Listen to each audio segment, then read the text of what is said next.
Theorem 1.1 Fundamental Theorem of Arithmetic.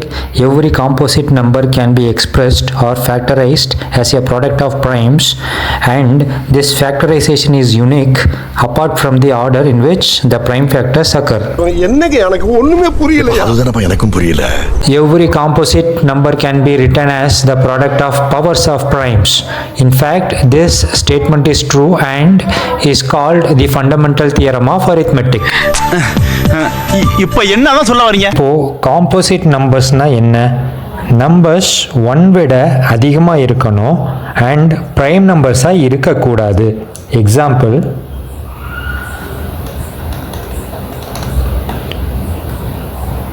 Four, 6, 8, 9, 10, 12, 15, 18 etcetera. So இது எல்லாமே composite numbers.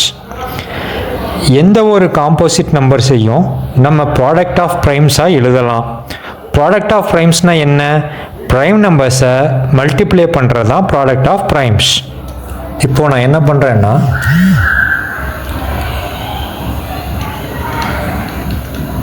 ஒரு பக்கம் காம்போசிட் நம்பர்ஸ் எழுதுகிறேன், அதுக்கான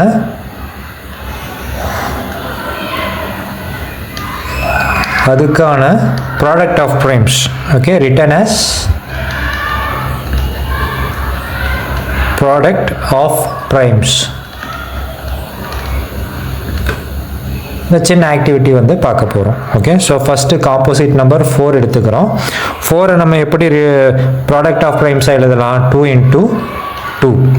ஓகே, அண்ட் நெக்ஸ்ட் நம்பர் 6 எப்படி எழுதலாம்? 2 into 3. அடுத்த நம்பர் 8 எப்படி எழுதலாம்? 2 into 2 into 2. இதுதான் ப்ராடக்ட் ஆஃப் ப்ரைம்ஸ். ஆர் நம்ம என்ன எழுதலாம்னா 2 to the power 3. Okay, so இந்த 2 to the power 3 இருக்கு இல்லையா? ஸோ இதை வந்து என்னன்னு சொல்லுவாங்கன்னா product of powers of prime. Product of powers of primes. Okay, so next 9 நம்ம எப்படி எழுதலாம்? 3 into 3. or இது product of primes. the product of powers of prime எப்படி எழுதலாம்? 3 square.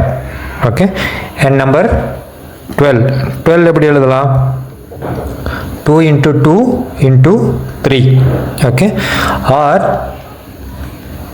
2 to the power 2 into 3. இதுக்கு பேரு product of powers of prime. இது product of primes. then 18 எப்படி எழுதலாம்? 2 into 3 into 3. or இது எப்படி எழுதலாம்? 2 into 3 square. ஓகே, இதுக்கு பேர் product of powers of primes. எல்லா காம்போசிட் நம்பர்ஸையும் இன்னும் தெளிவாக சொல்லணும்னா எல்லா இன்டீஜர்ஸையும் நம்மால் product of primes or product of powers of ப்ரைம்ஸாக எழுத முடியும். என்னமா ஃபீல் பண்ணி கூவுறான்டா அவன். இதுதான் என்னன்னு சொல்கிறோம்? Fundamental theorem of arithmetic. Every composite number can be written as the product of powers of primes. In fact, this statement is true and is called as the Fundamental Theorem of Arithmetic. சூப்பரப்பா. இப்போ நமக்கு fundamental theorem of அரித்மெட்டிக்னா என்னன்னு புரிஞ்சு போச்சு. Fundamental theorem of arithmetic real statement என்ன? Every composite number can be expressed or factorised as a product of primes, and this factorisation is unique apart from the order in which the prime factors occur. இந்த தியரம்ல யூனிக்னு ஒரு word இருக்குல்ல, அது என்னன்னு பார்ப்போம். எந்த லெவலுக்கு இறங்கி அடிமட்ட வரைக்கும் போய் அலசுவோம். என்ன அந்த யூனிக்னா, எப்பவுமே காம்போசிட் நம்பர்ஸை 2 டிஃப்ரெண்ட் செட்ஸ் ஆஃப் ப்ரைம் ஃபேக்டர்ஸாக எழுத முடியாது. இதை எக்ஸாம்பிளோட பார்ப்போம். டேக் 12. டேக் 12. இதை ஒருத்தர் 2 into 6 அப்படின்னு ஃபேக்டரைஸ் பண்ணலாம். அதே 12 இன்னொருத்தர் 3 into 4ன்னு ஃபேக்டரைஸ் பண்ணலாம். ஆனால் இந்த 12 ப்ரைம் நம்பர்ஸ் வர்ற வரைக்கும் ஃபேக்டரைஸ் பண்ணும்போது அந்த ஃபஸ்ட்டு பர்சனுக்கு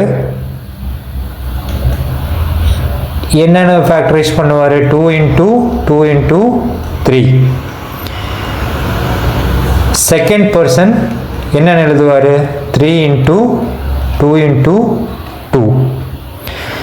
இந்த ரெண்டு ரிசல்ட்டையும் கம்பேர் பண்ணும்போது அந்த ரெண்டு பேரோட ப்ரைம் நம்பர்ஸ் சேம் தான். ஆனால் ஆர்டர் மட்டும்தான் மாறி இருக்கு. ஸோ இதுதான் அந்த ஃபண்டமெண்டல் தியரம் ஆஃப் அரித்மெட்டிக்கில் வர்ற அந்த வேர்ட் யூனிக்கான எக்ஸ்பிளனேஷன். இப்போ நீங்கள் theorem 1.1 fundamental theorem of arithmetic ஸ்டேட்மெண்ட்டை படிச்சிங்கன்னா உங்களுக்கு தெளிவாக புரியும்.